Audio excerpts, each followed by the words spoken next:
Mis amados hermanos, bueno, qué gusto después de 2 semanas de no estar aquí en Bogotá, pues realmente es de gran gozo volver a verles, saludarles y animarnos mutuamente en el amor de Cristo, amén. Bien, hoy iniciamos un nuevo ciclo de estudio bíblico y el tema va a ser la vida de José, como figura, como tipo de la persona del Señor Jesucristo.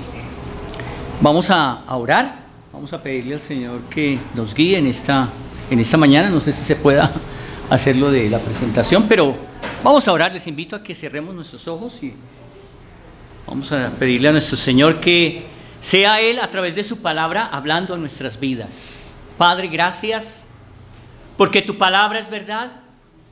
Porque para nosotros, Señor, tu palabra es vida. Te glorificamos en esta mañana. Queremos, sobre todas las cosas, que el nombre tuyo y el nombre de nuestro Señor Jesucristo sean glorificados. Te agradecemos, Señor, porque es tu Espíritu Santo quien enseña. No es el hombre, es tu Espíritu Santo. Gracias, Padre, por la obra de tu Espíritu Santo en nuestras vidas. Sabemos que aún somos un material, por decirlo así, en tus manos, así como el alfarero forma, Señor, aquel jarrón de ese barro, lo toma con sus manos y le da la forma que Él quiere. Así, Señor, tú eres el que estás dando a nuestras vidas una forma especial, y es formar el carácter de nuestro amado Salvador Jesús en nosotros, en cada una de nuestras vidas. Padre, gracias por eso. Te damos gracias porque tenemos, Padre, la gran bendición de congregarnos y poder abrir tu palabra y poder, Señor amado, ser edificados como casa espiritual y sacerdocio santo para la gloria de tu nombre. En el nombre de Jesús, amén. Bien.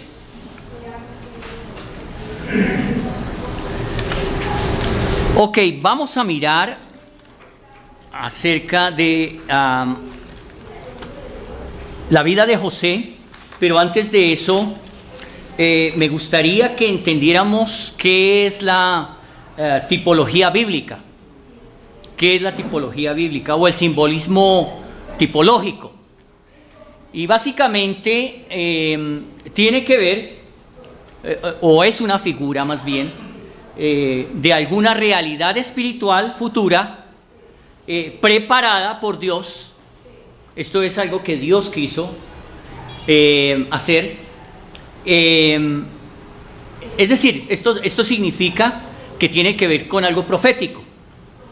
Y fue utilizado en los escritos del Antiguo Testamento para mostrar algo que iba a suceder en tiempos futuros y específicamente en la venida del Mesías, en la venida del Hijo de Dios.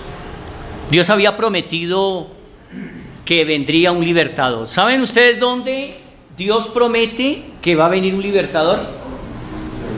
¿En qué parte de la Biblia lo dice? Isaías. Pero antes de Isaías, ¿dónde lo dice? Génesis 3:17, el protoevangelio, ¿cierto? Cuando Dios promete un libertador, le habla a la serpiente y le dice que la simiente de la mujer iba a colocar su pie sobre la cabeza de ella para matarlo, ¿no? Y que la serpiente le iba a morder en el calcañar, ¿verdad? Muy bien, ahí hay una promesa de un libertador, ¿sí?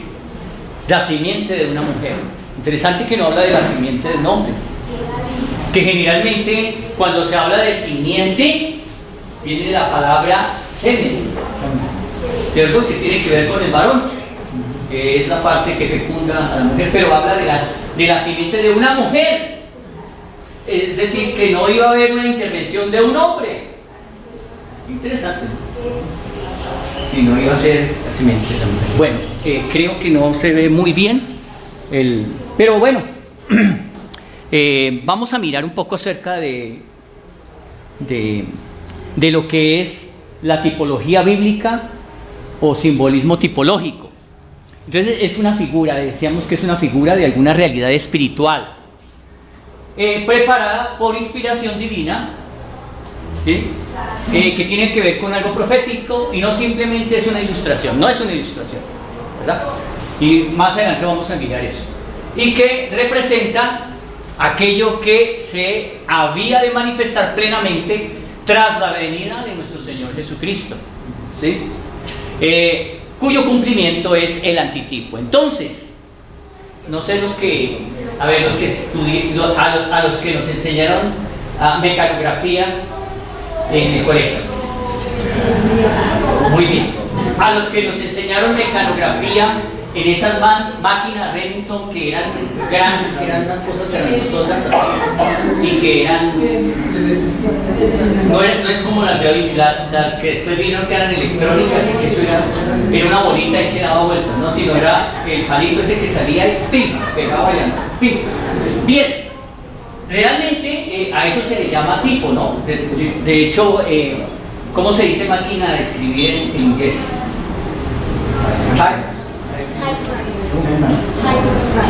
Ok, typewriter. Eso significa máquina de escribir. Y la palabra type, ¿cierto? Que habla de tipo. Pues resulta que eso que salía uno cuando metía el dedo ahí en la palanquita esa que decía, por ejemplo, la L, salió un bracito y ahí ¡pim! Pegado, ¿cierto? Ese es el tipo. El tipo, ¿cierto? Perdón, ese no es el tipo es lo que él deja allí. Que queda ahí en la hoja, ¿cierto? Yo metía la hoja ahí y había una cinta negra ahí toda chévere, y después vi uno mucho más moderna que era negro y abajo rojo. Eso era, y dice, uy, pero esa máquina tan moderna, ¿no? Eléctrica. Esa no era eléctrica, esa era manual, ¿no? Bien, y bueno, es decir, que la impresión que quedaba ahí era el tipo. Y lo que realmente dejaba la impresión es el antitipo. Era el antitipo, ¿sí? Digamos, para que entendamos eso. Entonces, clarifico. ¿Cuál fue el propósito de esto? De que Dios en el Antiguo Testamento dejara algunas figuras que iban a tener su cumplimiento en el Redentor. Y aquí dice, Dios anticipó la presencia de Cristo en los mandamientos. ¿En los mandamientos podemos ver algo de Cristo? ¿Sí? Sí, claro que sí. El carácter de Cristo, ¿verdad? El carácter de Dios. Los acontecimientos, por ejemplo, en acontecimientos que sucedieron en el Antiguo Testamento. A ver, como un acontecimiento. La zarza, no, en el Antiguo Testamento. El diluvio. El diluvio es un acontecimiento, ¿cierto? Y eso es un tipo. ¿De qué nos habla el diluvio? De la salvación que Dios obró a través de un arca, ¿cierto? Y esa arca que representaba a Cristo. Mire que ahí hay una tipología de Cristo. ¿Cuál es el tipo? La barca, el arca. ¿Cuál es el antitipo? Cristo como el Salvador, ¿verdad? Y ahí en la barca, pues ahí también, por ejemplo, una sola puerta. No habían varias. ¿Quién cerró la puerta? Dios. Todo eso es una tipología. Bien, también en los juicios. Bueno, también, por ejemplo, el juicio del diluvio, ¿no? Interesante eso, ¿no? Por allá en Primera de Pedro, capítulo 3, si no estoy mal, habla acerca del bautismo, ¿cierto? Que fueron salvados como por agua. Y él luego habla, dice, ahora somos salvos, está hablando de esa tipología del bautismo, que es el bautismo no solamente del agua, sino de lo que hizo Cristo, ¿cierto? Al morir, ser sepultado y resucitar, y que con él fuimos muertos, fuimos crucificados, sepultados y resucitados. Eso lo habla Romanos capítulo 6. Bien, en los juicios, en el tabernáculo, por ejemplo, hay tantas figuras ahí, ¿verdad? Esos son tipos y el antitipo tiene su cumplimiento. Por ejemplo, en la persona de Cristo, ¿sí? en la persona de Cristo, muchos de ellos. Por ejemplo, un ejemplo de ellos son, ¿se acuerdan que habían unas telas que eran las que hacían, formaban los velos, ¿cierto? Y habían telas como azul, púrpura, carmesí, lino torcido, ¿cierto? Y eso habla de la persona del Señor Jesucristo. El lino torcido habla de su santidad, de lo que Él es santo. El azul habla de que viene del cielo, ¿cierto? Etc. El rojo, carmesí, habla de la sangre, ¿verdad? Esos son tipos, y el antitipo pues es la obra redentora de Cristo, hablando del tabernáculo.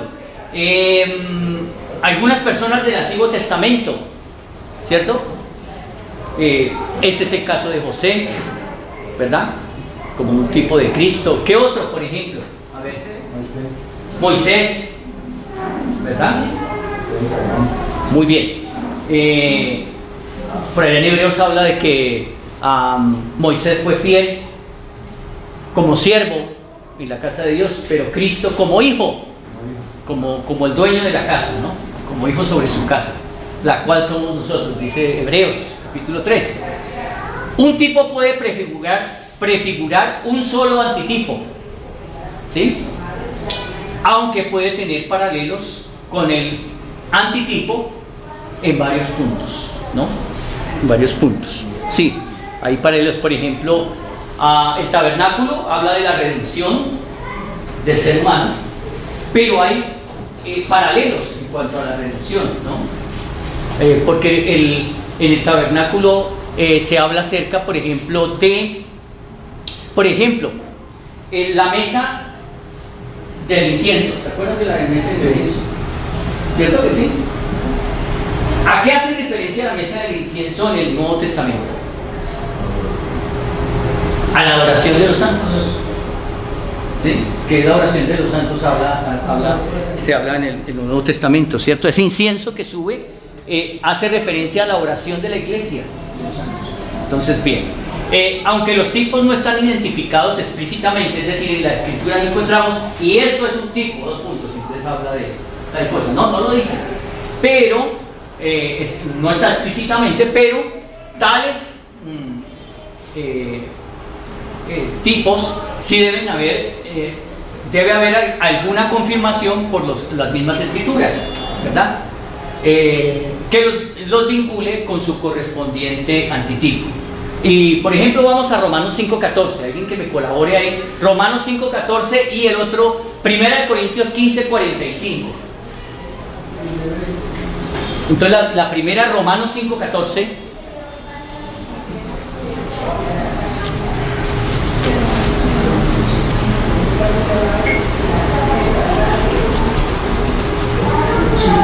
A griegos y a no griegos, a sabios y a no sabios, soy deudor. ¿Romanos 5:14? No, mi hermano, ese no es Romanos 5:14. No obstante, reinó la muerte desde Adán hasta Moisés, aún en los que no pecaron a la manera de la transgresión de Adán, el cual es figura de que había de venir. Muy interesante, aquí habla de Adán como figura. La palabra figura ahí, en su original es la palabra tupos o tipos, ¿cierto? Y está hablando de Adán como tipo de la persona del Señor Jesucristo. ¿En qué aspecto? ¿En qué aspecto? En que Adán fue el primer hombre, que es un alma viviente, y Cristo como alma, como un ser vivificante, como el postrer Adán. ¿Se acuerdan? La escritura lo llama como el postrer Adán. Era necesario que uno igual a Adán viniera y enfrentara y pagara el precio por el pecado. Adán no lo pudo pagar, pero el Señor Jesucristo sí. Entonces ahí está hablando. Y primera de Corintios 15:45. Así también está escrito: fue hecho el primer hombre, Adán, alma viviente, el postrer Adán, espíritu vivificante. ¿Quién es el postrer Adán? Cristo, ¿cierto? Muy bien. Entonces mire que la escritura sí habla, da en el Antiguo Testamento ejemplos muy claros de esa tipología. Estamos hablando en cuanto a Adán como tipo de Cristo.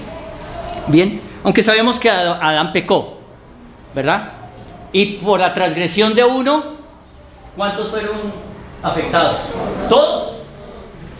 Pero de la misma manera, por la obediencia de uno, Cristo, ¿cierto? Y su muerte, ¿cuántos fueron afectados? Pues en cierta manera todos tenemos la oportunidad, aún los incrédulos tienen la oportunidad de arrepentirse y creer y recibir el perdón, la salvación, la justificación. Muy bien, ¿hasta ahí es claro? Bueno, aquí hay otro punto y es el arquetipo. Es un modelo original que sirve como pauta para imitarlo, copiarlo, seguirlo. Es el prototipo ideal que sirve como ejemplo de perfección de carácter en su comportamiento. Bien, por ejemplo, en el Antiguo Testamento, ¿quién sería un arquetipo, un modelo así? Abraham. Bueno, sí, Abraham, un hombre de fe, ¿cierto? Que sí. De hecho, en cierta manera, nosotros podríamos llamar a Abraham Padre nuestro, ¿cierto? Padre. ¿Por qué? Porque Él es el Padre de la fe, ¿cierto? Pero hay uno que caminó con Dios y fue llevado. ¿Se acuerdan quién fue? ¿Quién? No, Enoc caminó con Dios, dice, y fue llevado. Y esto es un arquetipo de quién? Del creyente en el Antiguo Testamento, el que había creído o esperar ser llevado por Dios. Y en el Nuevo Testamento, ¿cuál sería nuestro modelo a seguir? Cristo. De hecho, cada uno de los creyentes estamos siendo moldeados en el carácter de Cristo, para que Cristo sea formado en nosotros, dice el apóstol Pablo. Ese es un trabajo. ¿Quién hace ese trabajo? ¿Quién está moldeando nuestro carácter? El Espíritu Santo. Claro, ¿tenemos nosotros en cierta manera responsabilidad en aquello? Claro que sí, ¿verdad que sí? Eso es lo que se llama o se conoce como la santificación progresiva, ¿no? Bueno, a algunos no les gusta ese término de progresiva, pero sí tiene que ver porque algunos entienden que es la santificación progresiva. Pero es el proceso que cada día como creyentes debemos estar, digamos, creciendo en aquello, ¿no?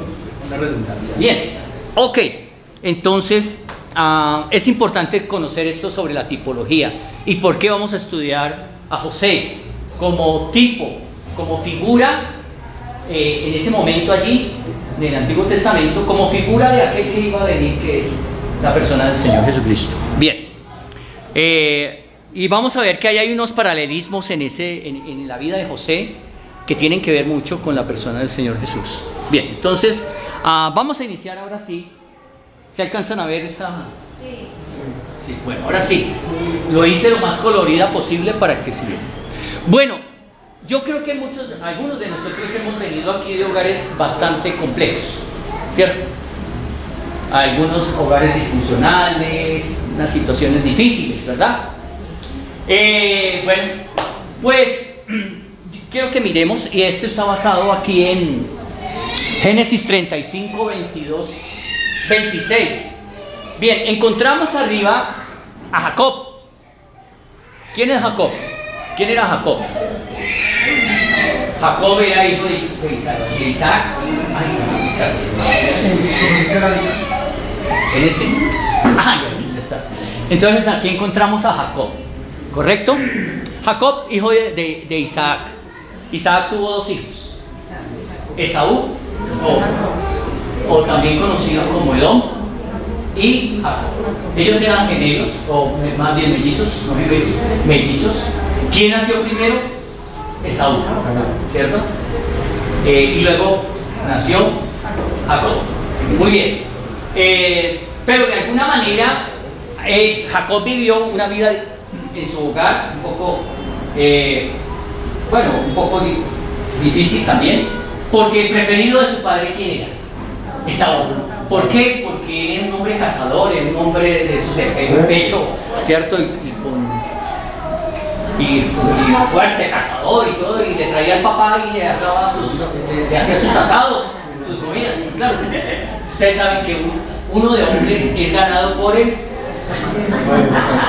La comida. La comida, ¿verdad? Y entonces, claro, mientras que él era el consentido de su mamá. ¿Cómo se llamaba la mamá de...? La mamá de la esposa de Jacob. Muy bien, entonces ella lo consentía y eso, bueno, todas estas cosas, era el favorito de ella, porque seguramente él era más de hogar y que le ayudaba a la mamá y toda la cosa, ¿no? Pero ahí encontramos ya un inconveniente. Luego este hombre, Jacob, en cierta manera engaña, porque el nombre Jacob significa engañador, engañó a su hermano una vez que llegó muy cansado y le dijo, bueno, estaba cocinándose su sopa de lentejas y le cambió la primogenitura, le dijo, bueno, y Esaú dijo, ¿para qué me sirve la primogenitura a mí? Yo lo que tengo es hambre, venga a ver el plato y listo, y ahí hicieron su negocio y punto. Pues en cierta manera Jacob lo engañó. Y lo engañó más cuando, en cierta manera, con el auspicio de su mamá, y el consentido de la mamá, entonces escucharon cuando... ella escuchó cuando Isaac le pide a su hijo Esaú que vaya y antes de bendecirlo que vaya y busque un animalito, bueno, era un venado, tal vez, no sé, y lo cazara y que se lo trajera. Entonces la mamá dijo, este es lo que pudiera mí, de que usted sea el que herede la bendición y no Esaú. Y bueno, así sucedió la cosa. Bueno, lo cierto es que, para concluir la situación aquí, Jacob tiene que huir. Después de que se descubre su engaño y todo eso, tiene que huir de su hermano, porque su hermano lo quería matar. Bien, él huye y llega a la casa de Labán, que es familiar, era tío de él, y conoce a esta chica hermosa, Raquel. El hombre quedó flechado. Ahí está el corazón de él, ¿sí ven? El hombre dijo, no, esta es la mujer de mi vida, ¿cierto?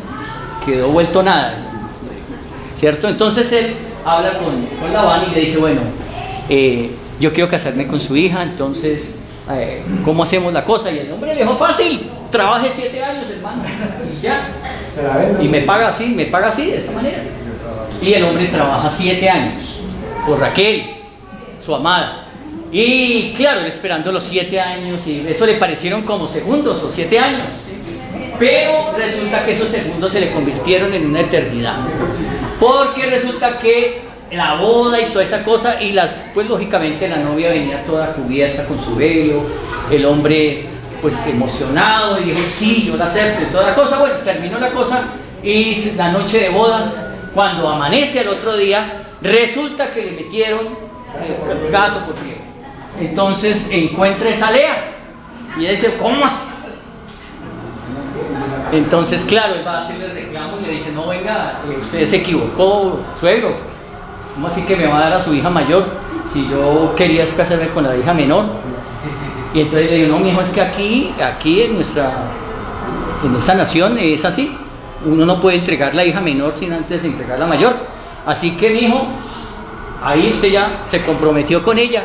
¿Qué relación había entre ellos dos? Pues ninguna, ¿verdad? Aquí vemos nosotros que la relación de ellos siempre fue distante. Pues sí, era la mujer que le tocó recibir, pero no era la que él amaba. Y él tenía sus ojos puestos en ¿quién? Raquel. Así que tiene que trabajar 7 años más. 7 años más para conseguir a Raquel. Entonces, su suegro Labán, cuando le dio a Lea, le encimó a una sierva de Lea, que era Silpa.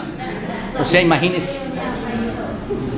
Y cuando se casó con Raquel, el suegro muy amablemente le entregó otra, Bila. Entonces imagínense un hogar con 4 mujeres.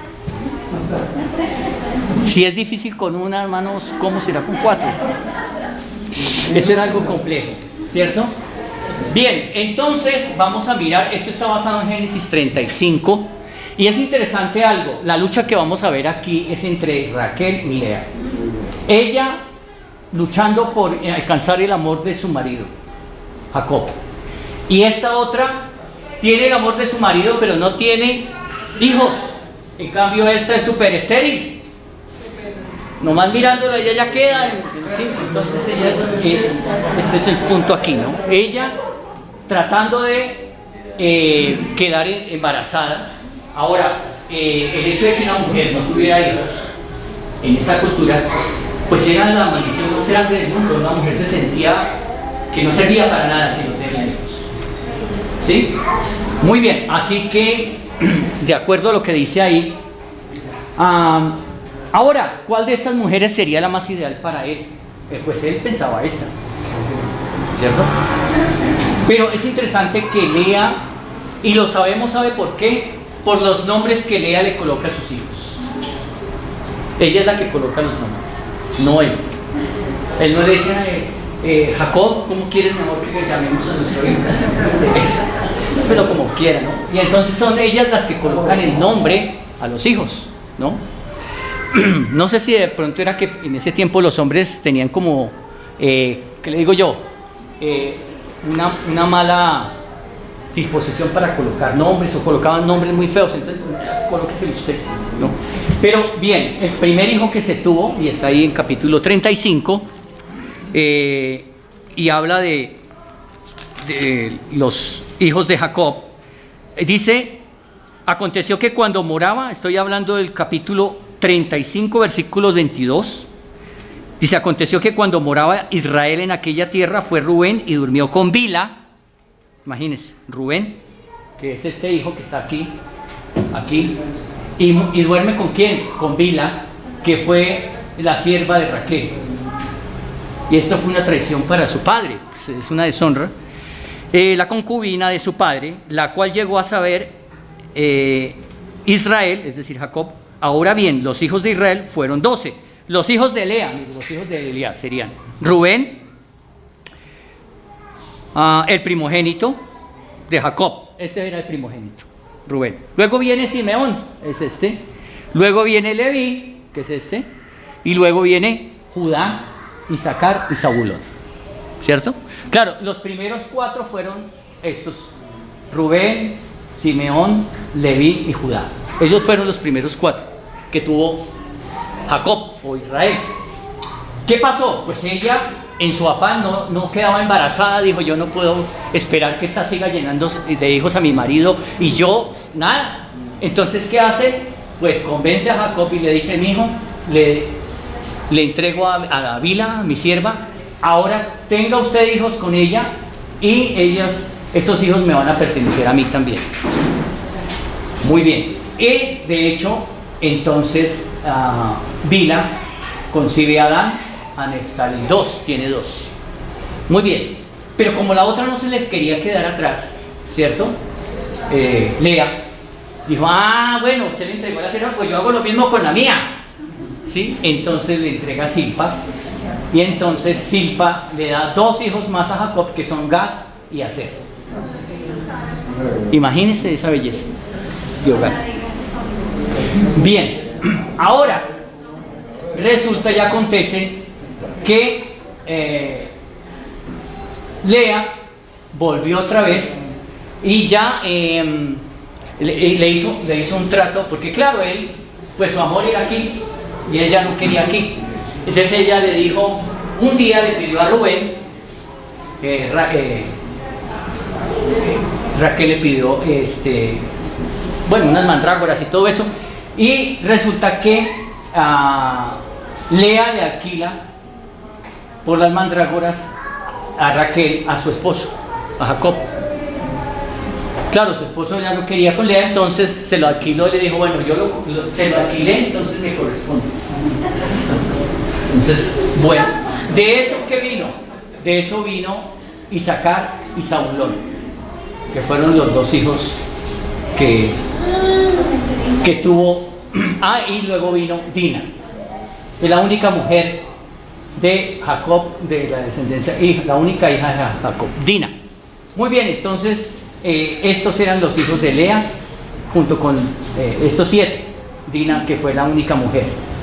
Pues Raquel, después de que clamó tanto al Señor, tuvo a José. Imagínense, después de tantos años, ya Jacob era viejito, ¿verdad? Y tuvo un hijo que se llamó José. Claro, para él fue eso maravilloso. Era el hijo que esperaba con la mujer que él amaba. Entonces todo su amor fue sobre José. Sobre José. José era el preferido, José era el niño mimado, etc. ¿Verdad? Y claro, los hermanos se llenaron de motivos al ver que su papá solamente expresaba amor a su hijo José. Bien, y Raquel volvió a pedir otro hijo, ¿sí? El nombre de José es Dios me va a conceder otro. Eso es lo que significa José. Le pedí a Dios uno y me va a conceder otro. Y efectivamente Dios le concedió a Benjamín, que era el menor, el último. Pero cuando ella concibió a Benjamín, su parto se complicó y ella murió. Entonces José queda huérfano de madre, pero con un papá que lo sobreprotege y lo ama profundamente, ¿verdad? Pero eso lleva a que estos muchachos de aquí comiencen a sentir un odio que crece cada día más hacia José. Imagínense. Bueno, y ahí empieza nuestra historia. Ahora, ¿por qué digo yo que si podemos nosotros mirar lo que significan los nombres aquí puestos por Lea a sus hijos? Siempre sus nombres tienen que ver con agradecimiento a Dios, con algo que Dios hizo. Mientras que el nombre de José habla del deseo que ella tiene de sobresalir entre su hermano y no quedarse atrás, ¿sí? De hecho, Benjamín, su nombre fue Benoni, que era hijo de mi sufrimiento. Terrible de ponerle a un hijo de mi sufrimiento. Claro, después su padre dijo, no, yo no quiero llamarlo así, Benoni, sino Benjamín, ¿sí? Que tiene que ver algo más con esperanza. Un hijo de esperanza. Bien, y ahí empieza nuestra historia en el capítulo 37. Y todo esto digamos, como un preámbulo para mirar algunas cosas. Dice, les invito ahí, capítulo 37, dice, habitó Jacob en la tierra donde había morado su padre, en la tierra de Canaán. Entonces, lo primero que encontramos aquí es que Jacob, o Israel, fue a vivir donde vivió su padre, en la tierra donde Isaac había vivido, allí en Canaán.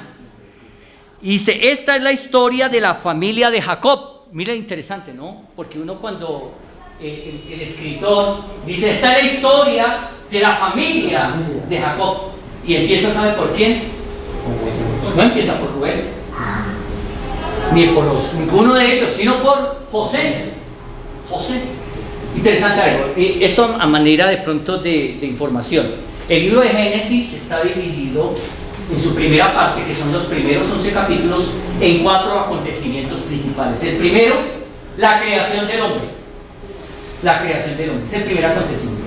El segundo acontecimiento que habla el Génesis, la caída del hombre. Capítulo 3, que habla de la caída del hombre y sus consecuencias. Bien, tercer acontecimiento importante, Babilonia, Babel, y el juicio sobre Babel. Y el cuarto acontecimiento importante de ese capítulo, más o menos desde el 6, 7, 8, 9 hasta el 11, habla del diluvio. El diluvio fue otro acontecimiento importante. En la segunda parte del capítulo 12 hasta el capítulo final, hasta el 40, hasta el capítulo 50, habla de 4 personajes importantes. El libro de Génesis. El primero, Abraham, padre de la fe. Luego, el hijo de Abraham, Isaac. El hijo de Isaac, Jacob. Y el último, José. 4 personajes importantes en ese capítulo, en ese libro de Génesis. Bien, así que lo primero que encontramos ahí es que Jacob habitó en Canaán, donde su padre había vivido. Eso es lo primero que encontramos allí. En el versículo 2 dice acerca de la historia de la familia de Jacob o de Israel. lo primero que encontramos ahí es a José, uno de los hijos menores. Tenía 17 años en ese momento, cuando el narrador está hablando aquí, cuando la palabra del Espíritu Santo está hablando aquí, dice, esta es la historia de la familia de Jacob. José, siendo de edad de 17 años, era un joven, bien joven, ¿no? Y vuelvo y digo, ya a esa edad, pues, su madre había fallecido, Raquel, era huérfano de mamá, ¿sí? Pero tenía un hermano, y era Benjamín. Bien, ahora, ¿qué más dice? Dice, José, siendo de edad de 17 años, apacentaba las ovejas con sus hermanos. ¿Cuál era la labor de este muchacho? ¿Qué hacía? Pastorear ovejas, apacentaba ovejas. Claro, ese era el negocio, o el sustento, la forma de sustento, y era realmente algo bastante lucrativo. No sé si se dice lucrativo o lucrativo, ¿sí? Bien. ¿Y con quién lo hacía? Con sus hermanos. Ahora, dice más adelante, y el joven estaba con los hijos de ¿quién? De Bilha y con los hijos de Zilpa. Miren, los hijos de Zilpa y los de Bilha, es decir, Gad, Dan, Neftalí y Aser. ¿Qué significa eso? De que él estaba con los hermanos, con los hijos de Bilha y Zilpa. Es decir, la pasaba con Dan, Neftalí, Gad y Aser. Ellos eran su círculo.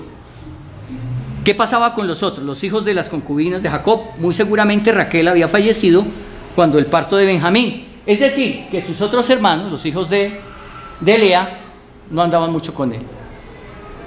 Para nada. ¿Sí? Pero es muy clara ahí la escritura, ¿no? Que andaba con ellos, solamente con los hijos de Bilha y Zilpa. No habla de que con los hijos de Lea. Porque desde un comienzo hubo una ruptura ahí. Entonces los hijos de Lea al lado de Lea, y los hijos de Raquel y Bilha y las concubinas al otro lado. Bien, ahora, ese versículo 2 dice, mujeres de su padre, e informaba José a su padre la mala fama de ellos. ¿De quién? De todos sus hermanos. Él era el que le decía al papá, mire que Rubén hizo esto. ¿Cómo? Sí. ¿Se acuerdan, papá, que se perdieron como 4 o 5 ovejas? Sí. Pues imagínense que Saulón se las llevó y por ahí hizo sus chanchullos. ¿Cómo? Venga, entonces resulta que José se convirtió en el administrador de todo eso, y la confianza plena que tenía Jacob era sobre su hijo José, porque no era que José fuera muy chismoso, sino que él era un hombre que tenía fiel a quién, a su padre, no le podía mentir a su papá, y eso era algo que causaba en cierta manera seguridad a Jacob. Qué interesante eso, ¿no? Cuando uno tiene hijos, hay algunos que uno puede confiar más en ellos que en otros, ¿no? Aunque los ama, puede que los ame a todos sus hijos. Bueno, yo no tengo sino 3, pero uno tiene mayor grado de confianza con alguno de ellos, ¿no? Bien, pues ese era el caso de José, que tenía toda la confianza de su padre. Él informaba de la mala fama. Aquí cuando habla de mala fama era mal comportamiento, es decir, los muchachos eran, como se dice en el argot, eran fregados, ¿cierto? No eran una pera en dulce de esos chicos, ¿sí? Y claro, el menor, uno de los menores, que era José, era el que le decía al papá, mire, esto hizo.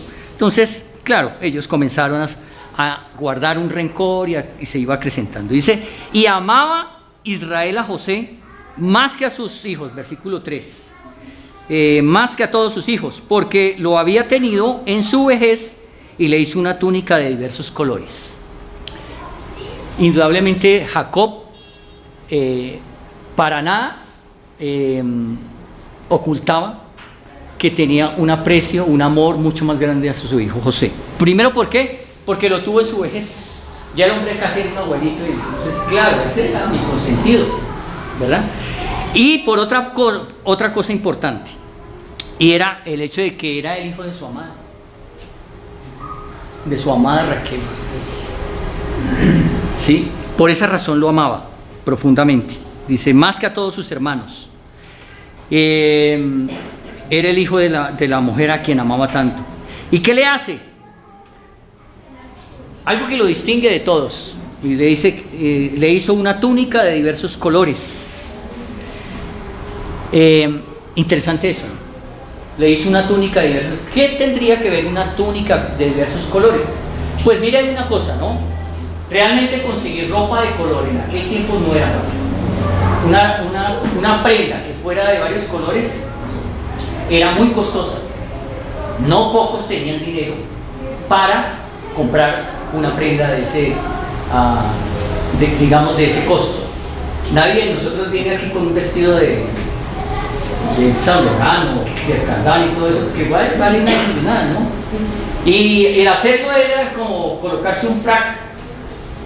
Entonces, no pocos tenían esa oportunidad de vestir una túnica. Ahora, las telas se bautizaban en unos aguas con unos colorantes especiales. Hablo de la palabra baptizar porque en el griego se utiliza eso, la palabra baptizo, de ahí viene la palabra bautizo, que es sumergir y teñir allí en aquel colorante. Entonces, eso era muy costoso. Bien, en la versión de los 70, es decir, en la Septuaginta, habla que era una túnica larga de diversos colores. Y la frase allí en el griego es quitón paikilón. ¿Sí? Bueno, dirán, pero bien, ¿eso qué significa? Quitón. Bueno, ¿cómo se dice en inglés algodón? Cotton. Yo creo que de ahí viene esa palabra quitón, que es algodón. No era una tela como lo hacían de esos hilos, otros hilos diferentes. No, esta era una tela de algodón y era muy fina, ¿sí? Y por eso tenía tanto costo. Bien. Bien, las túnicas largas y de colores. En la época de los patriarcas en el Antiguo Testamento eran usadas por gente rica, distinguida, o de la realeza. Entonces una persona que vestía así, no debe ser un hijo del rey. ¿Ustedes se acuerdan de la hija de David que fue abusada por su hermano Tamar? Ella usaba unas túnicas de colores porque era hija del rey, y las hijas vírgenes del rey utilizaban ese tipo de prendas. Y claro, eso lo podía pagar solamente el rey, ¿no? Sí, y los más adinerados. Ese es un caso, por ejemplo, atribuían al que las usaba un aire de distinción y supremacía. O sea, el que utilizaba eso era porque era una persona supremamente importante. Y claro, sus hermanos, al verlo, ellos utilizando pues tela desteñida, blanca o blancuzca o no sé qué color, y a su hermano de colores dirá, ya mire, el distinguido, supremo, oiga, don supremo, ¿no? Y bueno, el otro, Jacob, al darle esta vestidura a José, estaba poniendo sobre él una preferencia y favorecimiento por sobre los demás. Y claro, dice ahí la escritura que viendo a sus hermanos que su padre lo amaba más que a todos, sus hermanos le aborrecían y no podían hablarle pacíficamente. Entonces, ¿qué despertó ese favorecimiento de Jacob hacia José? Despertó odio. Y además, ¿cómo le hablaban a él? ¿Ah? Cuando dice que no le hablaban pacíficamente, ¿sí? Con altanería. Venga, hola. ¿Usted por qué no? ¿Cierto? Váyase de aquí, yo no lo quiero ver. Eran palabras violentas que utilizaban contra él. ¿Por qué razón? Porque habían cargado su corazón. Habían cargado el corazón de sus hermanos esta situación. Bien. Bien. Ahora, versículo 5. Hay otra situación aquí. Creo que ya me pasé de tiempo. ¿No? Pues temprano, faltan 20 para las 6. Dice, y soñó José un sueño. Mire, no solamente esto, sino que este hombre, José, comienza a soñar. Se convierte en un soñador. Y comienza a contarle a los hermanos, oigan, imagínense, ustedes hablando de sueños, yo tuve un sueño. Y, sí, ¿y de qué está soñando usted? Y dice, lo contó a sus hermanos y ellos llegaron a aborrecerle más todavía. Dice,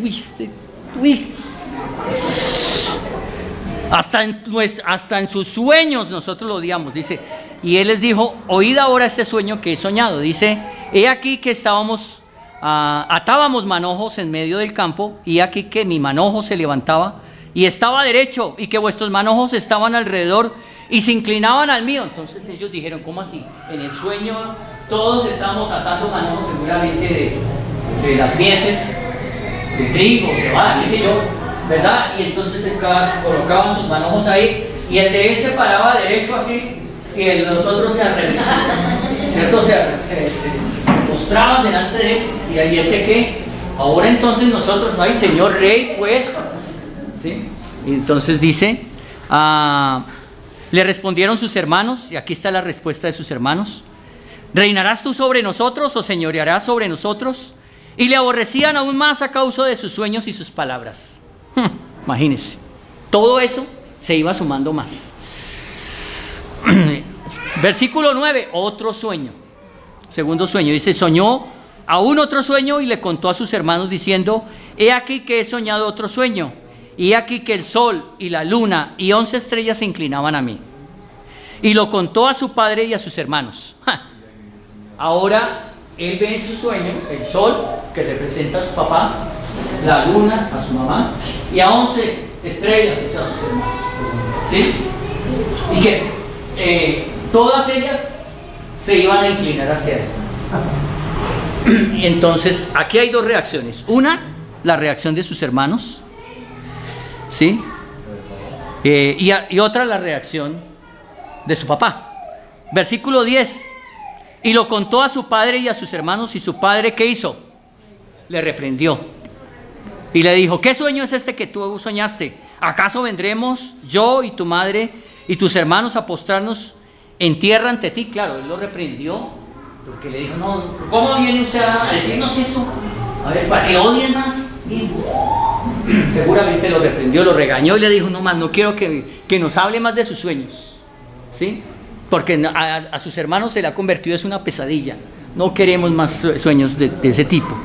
Bien, y a sus hermanos, versículo 11, le tenían envidia, mas su padre meditaba en eso. Mire dos reacciones. ¿Cuál fue la reacción de sus hermanos? Envidia. Es mejor despertarla que sentirla. Y José era especialista en despertar envidia, ¿no? de sus hermanos. Pero su padre, ¿qué hacía? Meditaba en esto. ¿Por qué está diciendo esto? Decía, Señor, ¿qué será lo que sueña mi hijo? ¿Cierto? Seguramente. Muy bien. Bien, vamos a mirar algunas cosas ya, redondeando. ¿De qué manera José es un tipo de la persona del Señor Jesucristo?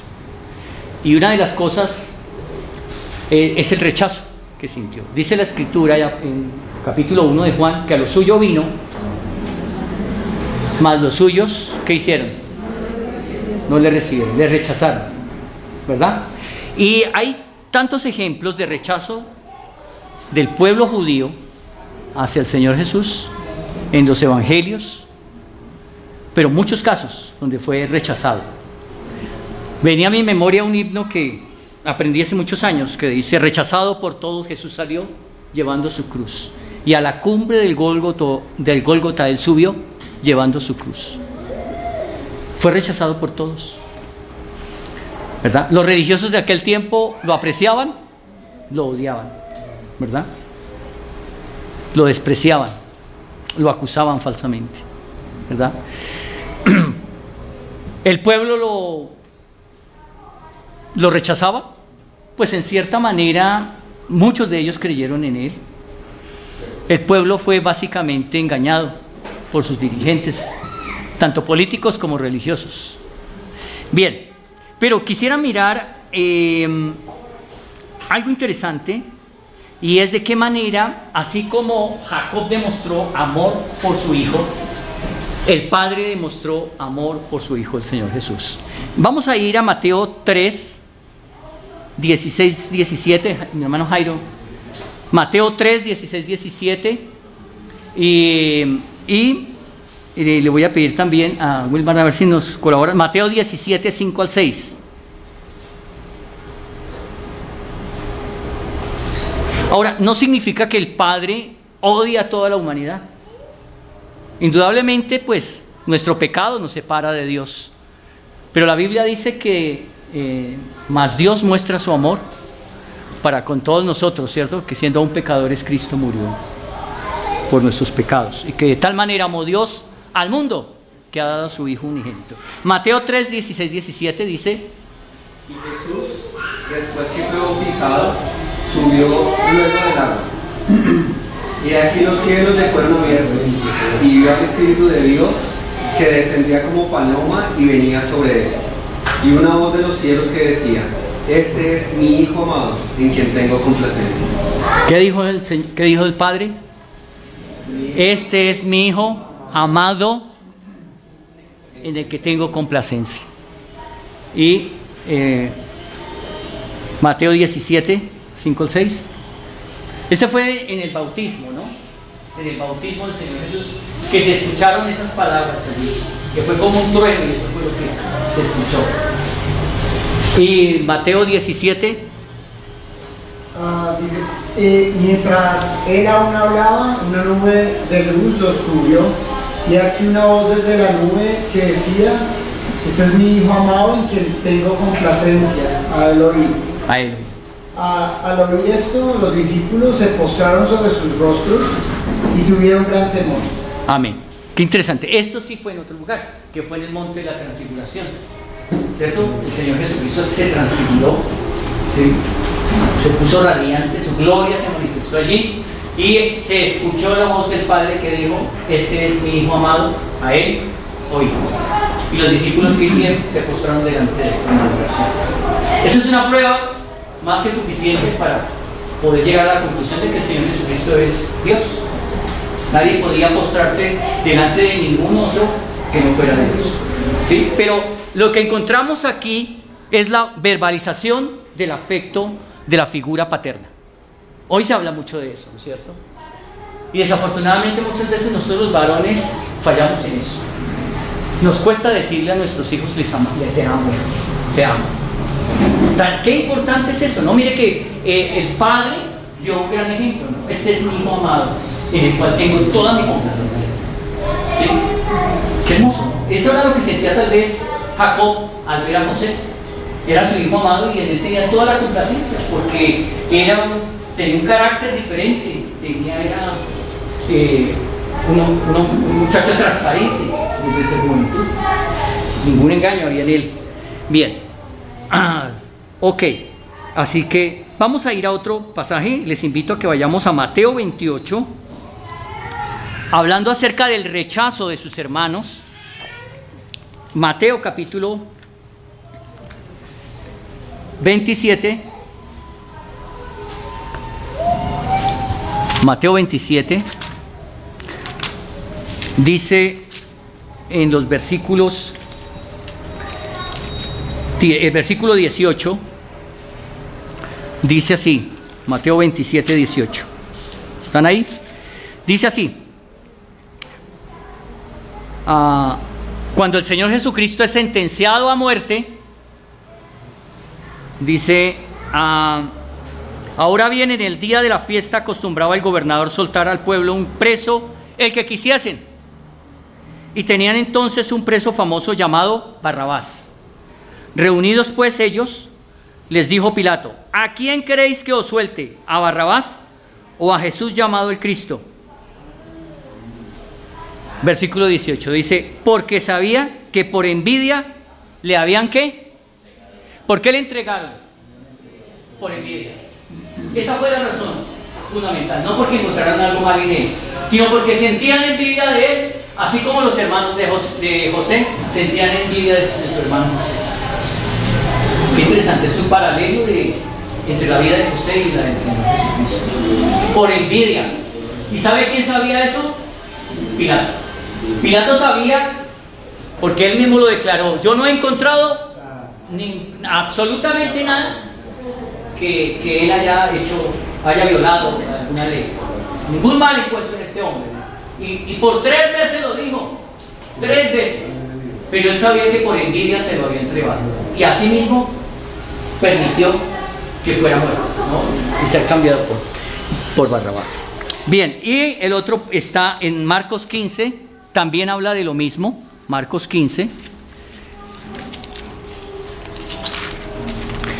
Marcos 15. En el versículo 10 dice, mas los principales sacerdotes incitaron a la multitud para que les soltase más bien a Barrabás. Respondiendo Pilato les dijo otra vez, ¿qué pues queréis que haga del que llamáis rey de los judíos? Y ellos volvieron a dar voces diciendo, crucifícale. ¿Sí? Y verso 10 dice, porque conocía que por envidia le habían entregado los principales sacerdotes. Ahí está, en el versículo 10, ¿no? Por envidia le habían entregado. Esa fue la razón. No porque encontraron algo malo en él, sino por envidia. Oye, ¿hasta dónde puede la envidia hacer que el ser humano llegue a situaciones como estas, ¿no? De matar a otro por envidia. Bien. Finalmente, pues, hermanos,